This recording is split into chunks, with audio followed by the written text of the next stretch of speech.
Alors, bonjour, vous êtes à la vie agricole, à la quotidienne. La semaine dernière, Alain Brobion et Hamilton Sidat sont venus nous parler du Festival agricole interculturel de Saint-François de la Rivière du Sud. C'est une première, nous avions dit que nous y passerions, mais nous y voici. Et nous allons y rencontrer évidemment le maire, Frédéric Jean. Nous allons rencontrer également un travailleur étranger et un employeur de travailleurs étrangers. Émission très intéressante, restez avec nous. Bonjour Frédéric Jean, maire de Saint-François de la Rivière du Sud. Bonjour M. Petelli, bienvenue à Saint-François. Merci, on est très heureux d'être avec vous. On a rencontré la semaine dernière Alain Brobion et Hamilton Sidat qui sont venus nous voir au studio pour nous parler du Festival interculturel agricole. On va en parler tout à l'heure. Dans un premier temps, vous êtes maire et vous êtes ancien maire et nouveau maire parce que je viens de comprendre en arrivant ici que vous êtes déjà réélu par acclamation depuis hier, c'est ça? Depuis hier, à 4h30 officiellement, quand je débute mon deuxième mandat à la mairie de Saint-François, je suis très fier. Alors nous sommes le 2 octobre, il y a combien de personnes en fait à Saint-François qui vivent 1650, vous me disiez tout à l'heure, c'est ça? 1650 résidents, c'est une terre qui est principalement à 75% agricole. On a aussi beaucoup de secteurs manufacturiers, mais dans l'agriculture, on a des entreprises de pointe, on a plusieurs connaissent les familles Boulay, qui sont dans l'élevage Austin, des familles qui sont reconnues, même mondialement avec leur génétique. On a aussi des producteurs de porc, puis depuis quelques années, on a beaucoup de terres en grande culture. Alors vous avez eu cette idée en fait très originale de lancer un projet, je pense qui est unique, on va dire au Québec ou quasi unique, d'organiser un festival agricole interculturel pour que les travailleurs étrangers temporaires rencontrent la population du village, c'est ça? C'est ça l'esprit? Bien, l'esprit, c'est de vouloir à Saint-François intégrer ces personnes-là pour, en fin de compte, essayer d'en faire des résidents permanents. C'est ce qu'on veut. Au bout de tout, là, oui, ils s'en viennent prêter main forte dans nos fermes, mais c'est une main-d'œuvre qualifiée. Une fois qu'ils ont fait la job une couple de mois, tu sais, sont bons, sont capables de faire ces boulots-là. Ils ont des familles, ils ont des jeunes enfants. Ça va aider à notre école, ça met de la vie dans notre village, puis c'est ce qu'on veut. On veut les intégrer, puis on veut qu'ils viennent demeurer à Saint-François en résident permanent. Ouais. Parce qu'en fait, ce que je comprends bien, il y a deux types de contrats. Je pense qu'il y a les travailleurs temporaires, qui sont notamment des Guatémaltèques qu'on va rencontrer ici tout à l'heure, qui viennent eux 6 ou 8 mois, qui repartent et qui reviennent les années suivantes. Puis il y a aussi des contrats plus longs qui se font actuellement avec des Philippins, plus pour le manufacturier, je pense. Ouais, et là, ils viennent plus longtemps, c'est ça? Oui, dans le manufacturier, moi j'ai une entreprise d'emballage, on est fabricant d'emballage, puis là, c'est des contrats qui sont à plus longue échéance, des contrats de 3 ans. Puis étant donné que c'est des hauts salaires, c'est du monde, c'est des opérateurs qui ont déjà la formation de ce que j'ai de besoin. À ce moment-là, eux autres sont capables d'apporter directement à leur famille. La firme qui les recrute ne veut pas que ça soit fait avant 6 mois. Ils s'en viennent ici, ils regardent ce que c'est, ils s'intègrent, ils se ramassent un peu de sous, parce que faire venir la famille, ça coûte des sous. Puis après ça, ils se prennent un loyer, puis ils sont capables de faire venir la famille. Dans ce cas-là, c'est réellement de l'immigration permanente. Oui. Mais ce que je comprends, c'est que même dans le projet avec les travailleurs temporaires agricoles, l'idée du maire, l'idée de votre village, c'est vraiment de les amener à vouloir s'intégrer et à vivre ici réellement pour redonner une vie au village, c'est ça? Bien, écoute, à Saint-François, ça a toujours été très vivant, mais on en veut plus, on en veut toujours plus. Puis, comme je disais tantôt, si on a ces familles-là, souvent, c'est des familles qui sont encore en âge de procréer, si on veut, là. Donc, c'est des familles qui ont des enfants, des jeunes enfants. Ça va assurer la pérennité de notre école. C'est du monde qui sort catholique. Ça va assurer aussi la pérennité de notre Église. Hein? C'est de la vie, c'est ce genre de vie-là qu'on veut avoir avec ce monde. C'est la vitalité des régions, en fait. Quelque part, l'immigration guatémaltèque ou de l'Amérique centrale va créer une vitalité dans les régions qu'on a un peu perdues au Québec. Bien, c'est clair. Puis écoute, nous, on est chanceux parce qu'on est dans le nord de la MRC, on est proche de l'autoroute 20, on est proche de Lévis.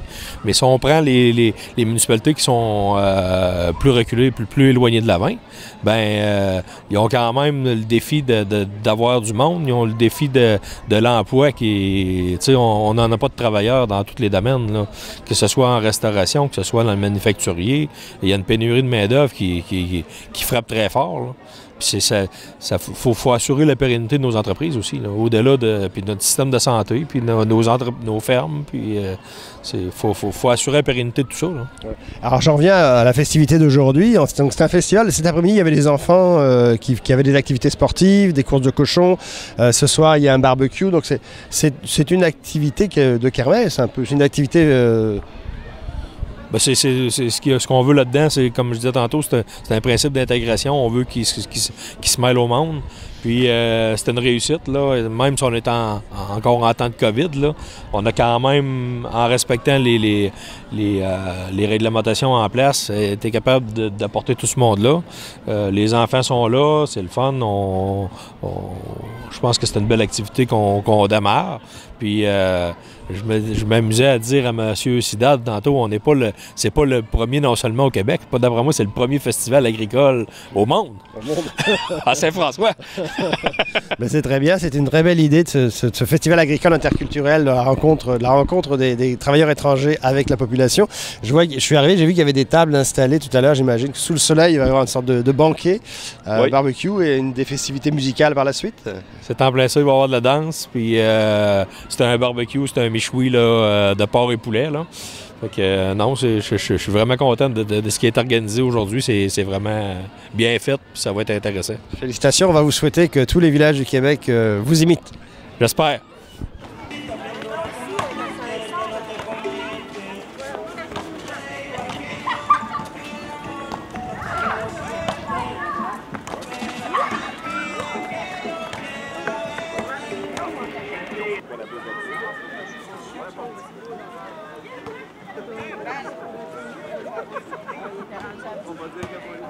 Alors nous sommes avec Byron. Bonjour Byron. Bonjour. Bonjour. Vous êtes travailleur dans le milieu agricole ici à Saint-François.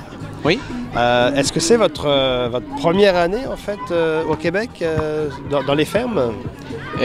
Non, j'ai déjà ici environ 10 ans.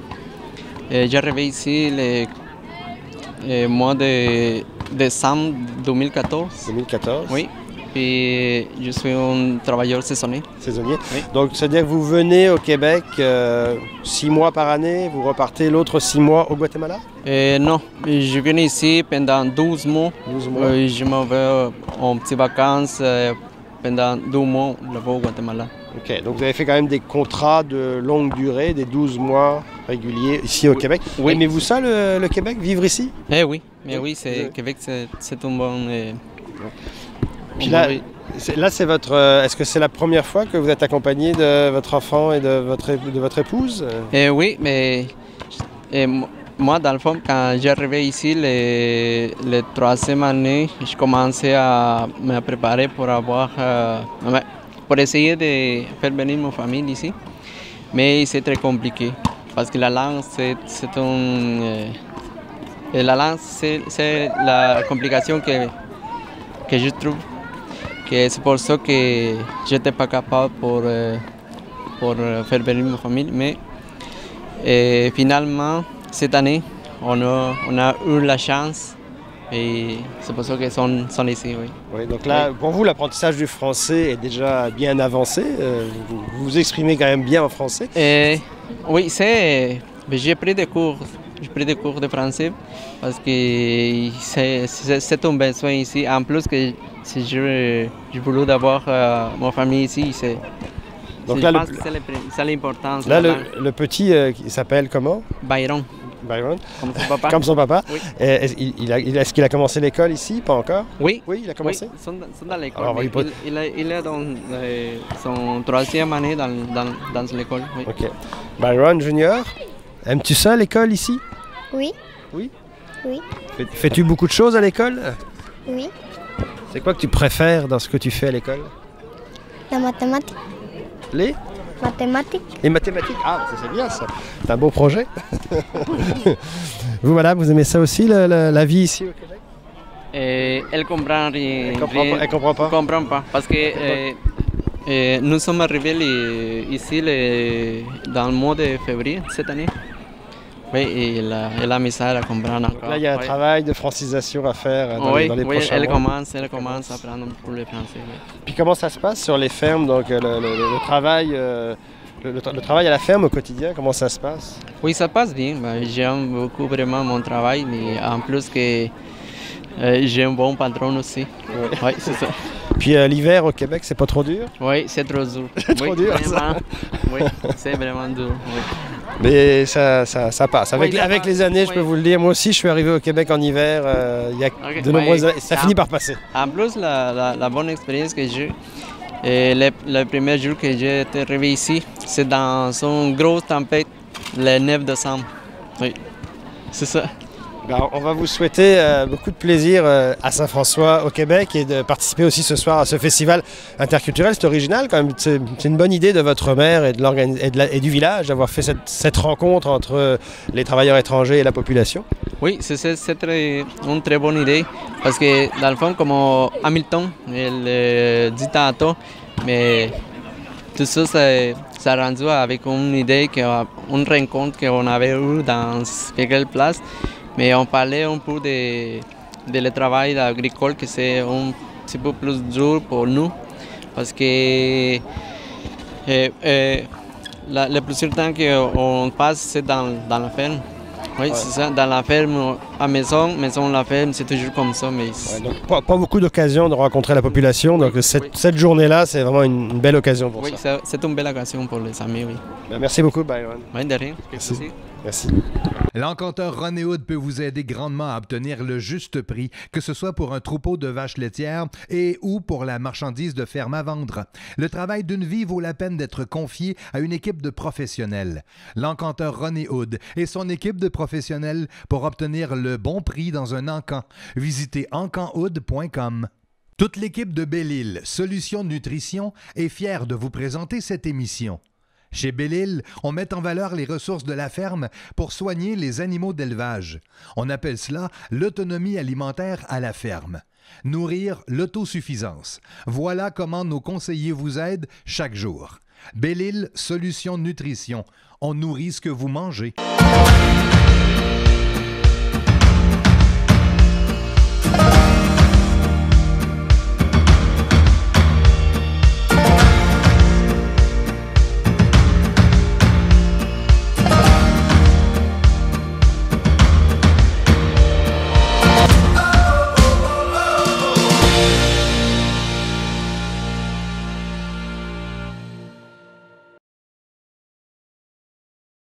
Bonjour Benjamin Roy. Alors, Bonjour. Benjamin, vous êtes producteur à Saint-François. Ouais, producteur de porc. Ouais. Producteur de porc, vous êtes la relève, en fait, vous êtes un tout jeune producteur. Ouais, c'est ça. J'ai repris la relève. Là, ça a fait 5 ans cette année que j'ai repris la relève là, de l'entreprise agricole, de l'entreprise familiale. Là.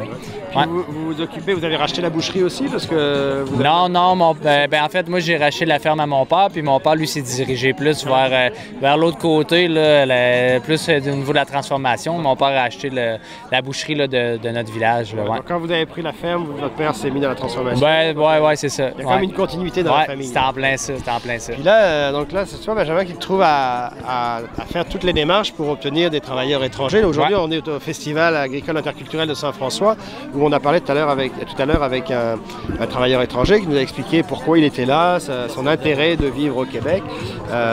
Comment ça se passe comme employeur quand on veut obtenir des travailleurs étrangers sur nos fermes? En période de COVID ou en général? Avant la COVID et après la COVID. Avant la COVID, c'était plus simple un peu que ça l'est aujourd'hui. En fait, les démarches, la paperasse, puis tout ça, c'est semblable, on va dire. C'est juste que les délais sont plus longs à cause que, tout est plus long à cause de la COVID, mais il y a moins de monde pour traiter les dossiers, etc. Donc, au lieu de prendre un 4 à 6 mois comme ça prenait avant, ça prend plus quelque chose comme 6 à 8 mois. Ça peut prendre jusqu'à 10 mois pour faire venir un nouveau travailleur. Là, après ça, il y a toute la complexité reliée aux quarantaines des travailleurs étrangers. Quand ils arrivent, ils doivent faire une quarantaine. Donc là, il faut s'occuper de trouver un logement pour mettre les travailleurs pendant 15 jours, puis les tests, puis etc. Donc, c'est sûr que ça apporte de la complexité. Là. Donc là, c'est une planification quasiment d'une année pour l'autre, parce que quand on parle de 10 mois, il faut déjà que tu prévois pour 2022, l'été prochain, en fait. Oui, mais c'est en plein ça. C'est un des secrets de la gestion de personnel, c'est d'être toujours essayer essayer d'être 6 mois à l'avance, mais avec les travailleurs étrangers, il faut être toujours 12 mois à l'avance. Parce que sinon, si on pense que, comme là, je suis en train de faire mes planifications pour le printemps, été, automne 2022, pour être sûr que mes rotations de travailleurs étrangers, que j'arrive pas, puis que si je fais des demandes, par exemple, trop tardives, puis que là, on essaye de rusher le système, ça marche pas. C'est le gouvernement qui arrive pour traiter les dossiers, c'est le temps que ça prend. Mais là, Benjamin, en fait, c'est le gouvernement fédéral qui est impliqué dans toute la paperasserie, on va dire. Ouais. Mais tu n'es pas en contact direct avec le fédéral. Il y a des agences qui sont des intermédiaires. Oui, c'est ça. Il y a des agences publiques, on va dire. En fait, l'agence Ferme, là, qui est une agence gouvernementale, puis il y a des agences privées aussi. Nous, on fait affaire avec l'agence Arrimeux qui font venir plus de 3500 travailleurs là, annuellement, là, des travailleurs étrangers. Ouais. Puis, je sais qu'il y a certains producteurs qui se déplacent. Parfois, tu n'es pas encore rendu à cette étape-là. On a vu des fois des maraîchers, notamment sur l'île d'Orléans, qui ont décidé d'aller chercher directement les travailleurs étrangers. Est-ce que ça s'est pensé dans la région de se regrouper, de dire on va aller nous-mêmes organiser? Bien, en fait, moi, j'ai un de mes travailleurs étrangers ça va faire 7 ans qu'il est chez nous. Puis lui, j'ai formé mon équipe autour de lui. Là. Donc lui, ça fait 7 ans qu'il est chez nous. Puis j'ai tout de suite remarqué que lui, il avait de l'intérêt, puis des capacités, puis tout ça. Donc il a fait venir ses frères, ses beaux-frères, ses cousins, etc. Donc on va dire je fais mon propre recrutement, mais par rapport à cet employé-là, qui a lui aussi fait venir pour d'autres travailleurs du coin qui m'ont demandé des références parce qu'ils savaient qu'on avait une bonne équipe. Donc lui a pu donner des noms aussi justement de personnes qui venaient. Puis il y avait une espèce de filtre là, qui avait été fait pour dire que les travailleurs, il y avait déjà un intérêt puis des capacités plus que au hasard comme ça là, de faire venir les travailleurs. C'est un de tes employés qui est un peu le recruteur d'une certaine façon. C'est comme mon recruteur, on va dire, là, pour faire notre équipe. Là, on a fait notre équipe. Et lui, c'est le superviseur de mes travailleurs. Aujourd'hui, là, c'est le superviseur de mes travailleurs étrangers. Là. Tout à l'heure, je parlais avec Byron, qui est un des... C'est lui, bon, c'est lui. Je parlais avec Byron, mais on sent que Byron, il a vraiment une intention de s'installer ici. Là. Est-ce que tu dirais que la majorité des travailleurs étrangers qui viennent commence à avoir cet intérêt de dire je m'installerais bien avec ma famille au Québec?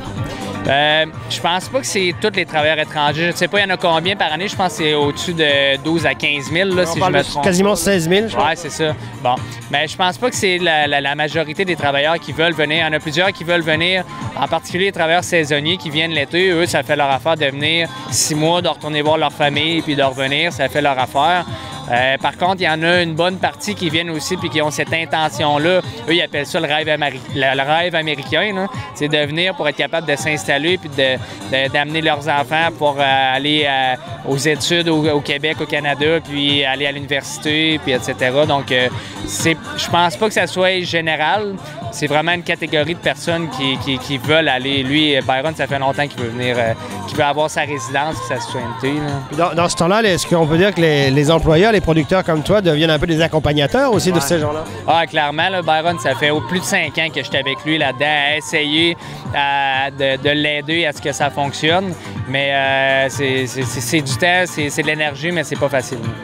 On sait qu'au niveau, il y a des coûts supplémentaires cette année qui sont venus pour aller à cause de la paperasserie qui a été créée ou des retards qui ont été créés, les quarantaines, etc.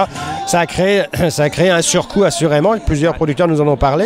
Mais est-ce que dans l'intégration complète des travailleurs, est-ce que vous avez de l'aide du fédéral? Quand un travailleur étranger dit mais moi j'aimerais ça vraiment m'installer, est-ce que vous avez un appui du fédéral pour ça?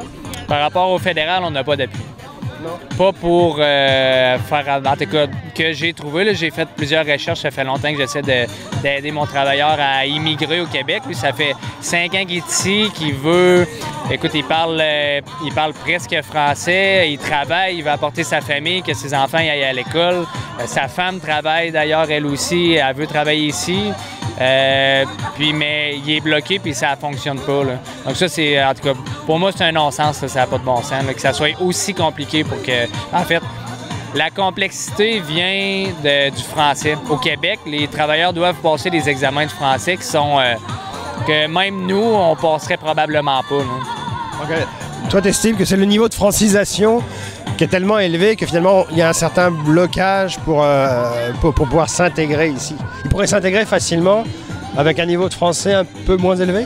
Bien, absolument. Bien, en fait, mon travailleur, ça fait 7 ans qu'il est ici, puis il peut se débrouiller facilement. Là, il parle français. Vous avez eu une conversation avec lui. Il parle très bien Il parle très bien. Bon, ben lui, il passe pas les examens. Mais selon moi, le critère devrait être, est-ce que tu peux te débrouiller dans une société, aller à la caisse, aller à la banque, aller au dépanneur, aller n'importe où, puis pas être une plaie, on va dire, par rapport au français. Lui, il se débrouille très bien, il n'y a pas de difficulté par rapport à ça, mais il ne réussit pas à passer ces examens-là qui sont, selon moi, trop poussés, trop techniques.